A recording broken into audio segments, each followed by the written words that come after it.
Hello and welcome back to Tightlines Fishing. This is our third video, and today I will be showing you how to rig up some of the things in my bag. First thing we have is a Havoc Pit Boss Jr. Green Pumpkin creature bait. So first thing that I do is I take a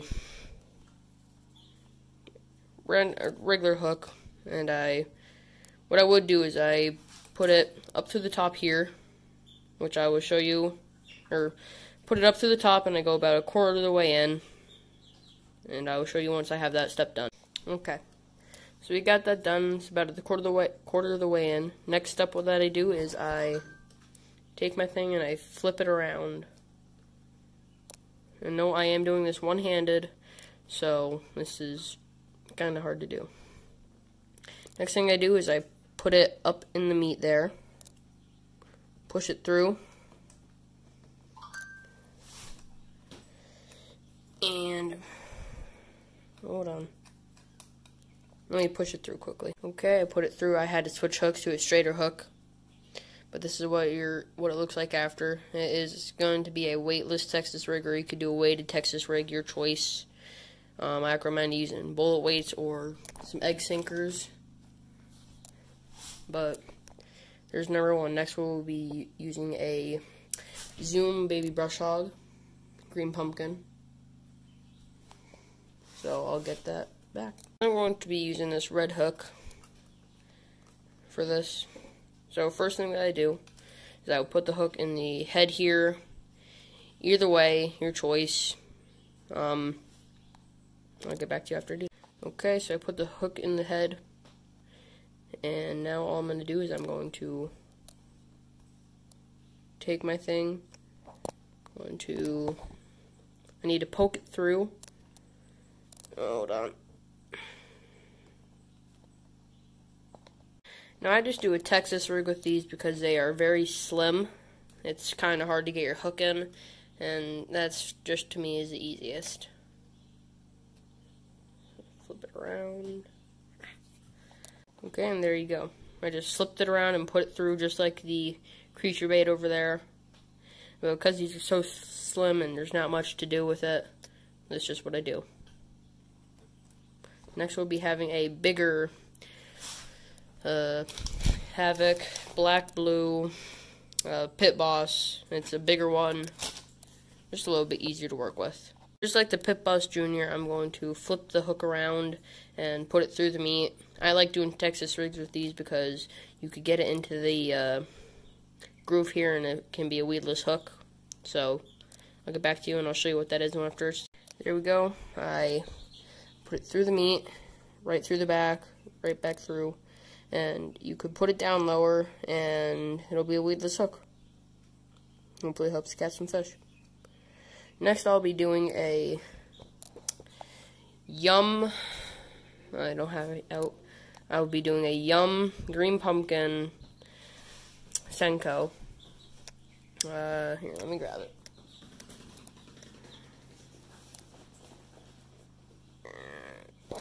I could not find the Green Pumpkin, but I do have some White Pearl. I like to do the jig head and the wacky rig, or Texas, whatever you think, but get back to you after I get it set up. This is all I do for the wacky rig. I don't have the tool on me, but this is what I'll do if I don't have the tool. As the bait flutters down, it will look like a worm just kind of dropping.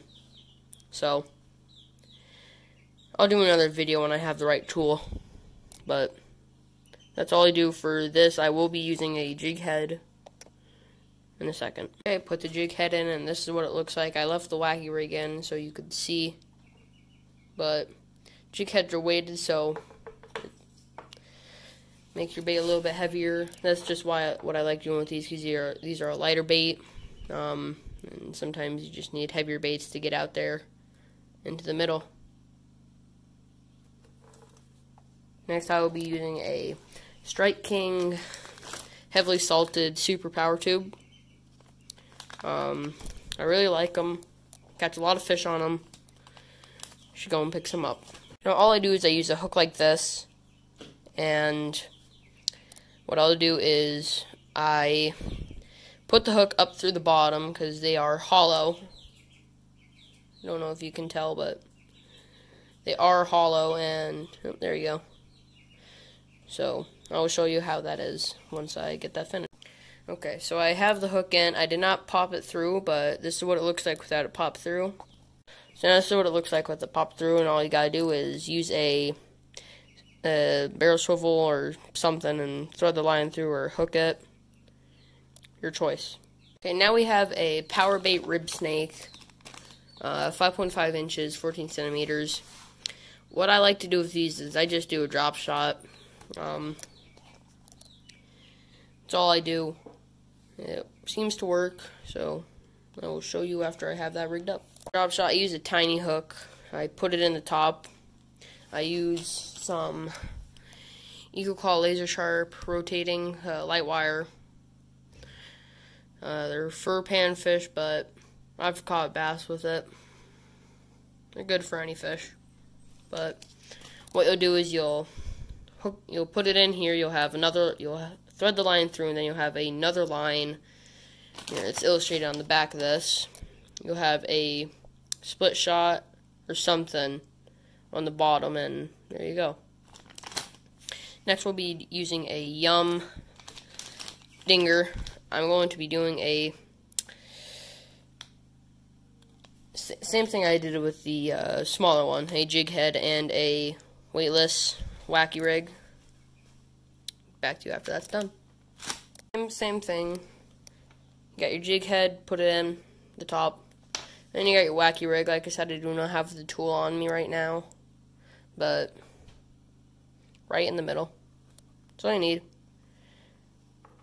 Next, we'll be using a power bait, power worm with a tail, 7 inches, with the offset worm hook, and get back to you after that's rigged. Oh, with these, I don't really do anything special. I just put the hook in and I just run it along. No Texas rig or anything. I just put it in. That's all I do for them. Really easy. Next, we will be using a frog imitator grub, and I will be doing it with a jig head and one of these. Same with that. So I'll rig them both up one at a time, but this neon one here is a power bait. Yeah. The white one, I could not tell you because I lost the tag to it, but easy to find, cheap. Okay, so I rigged them both up. I just did a Texas rig on this with the little hook, and it's going to be the same for each. I just Texas rigged that. I do a jig head to this, but this is what that will look like. Thanks for joining us. Hopefully you enjoyed this video. Hopefully you got a little information on how I rig my lures, and have a good day.